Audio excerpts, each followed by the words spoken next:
Lancement officiel de l'édition 2023 de la distribution gratuite ciblée dans le village de Gorukena Bantanedo. 540 tonnes de vivres au profit de 5,400 ménages de la région de Niamey.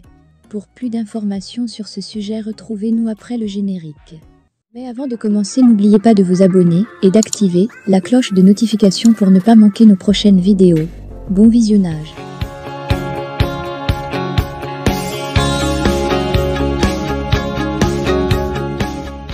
Les autorités régionales de Niamey ont procédé, le vendredi 1er septembre 2023, au lancement officiel de la campagne de distribution gratuite ciblée de vivres en faveur des couches vulnérables de la région.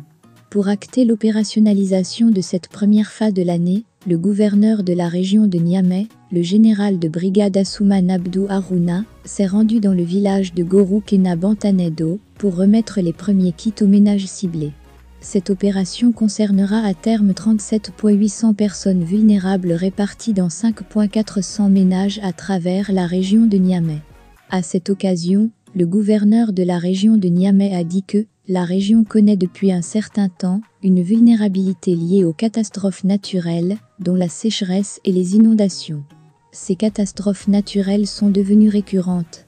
Pour preuve, de 2012 à 2022, la région de Niamey a enregistré 6 grandes inondations et des sécheresses ayant occasionné des pertes considérables en matériel et en vies humaines.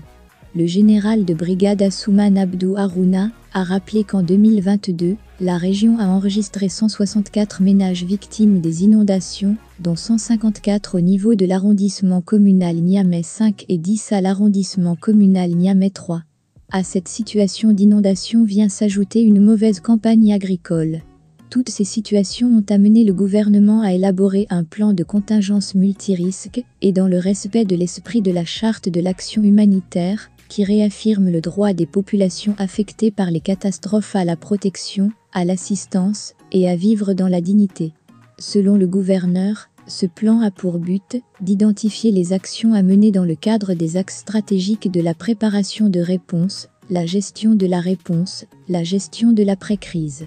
Au nom des plus hautes autorités du Niger, au premier rang desquelles son Excellence le général de brigade Abdrahman Tiani, président du CNSP, chef de l'État, et au nom du Premier ministre, M. Lamine Zen Ali Mahaman, je présente mes vifs remerciements à tous les partenaires pour ces appuis multiformes qu'ils ne cessent d'apporter aux populations vulnérables de notre région. À l'endroit des équipes chargées de la mise en œuvre sur toute la chaîne, je vous demande d'être vigilants et faire en sorte que ces 540 tonnes de vivres à 5,400 ménages soient distribuées aux vrais bénéficiaires conformément à la note de cadrage, a-t-il indiqué. Pour le maire de l'arrondissement communal Niamey 2, M. Amadou Bourema Sidibé, cette cérémonie revêt un caractère particulier en ce moment où le Niger est à la croisée des chemins en raison des sanctions disproportionnées, inhumaines et illégales imposées gratuitement à son peuple par une frange de la communauté internationale mal informée des réalités et des aspirations des populations.